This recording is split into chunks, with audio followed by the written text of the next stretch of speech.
Nana. Jeg går i 2. her på HX, og jeg har afsætning VØ og spansk A og innovation C. Men, lige siden jeg var i brobygning her i 8. klasse, har jeg altid egentlig vidst, at jeg skulle gå på handelsgymnasiet. Jeg kunne mærke med det samme, at de fag det var nogle, der var rigtig studierelevant for, hvad jeg gerne ville senere. Og jeg kunne mærke, at det var nogle, jeg virkelig interesserede mig for og fandt ekstremt spændende.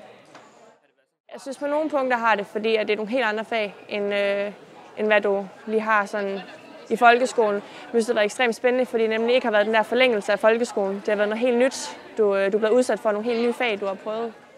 Jamen, jeg elsker at gå på Saxogade. Jeg synes, det er et super fedt studiemiljø.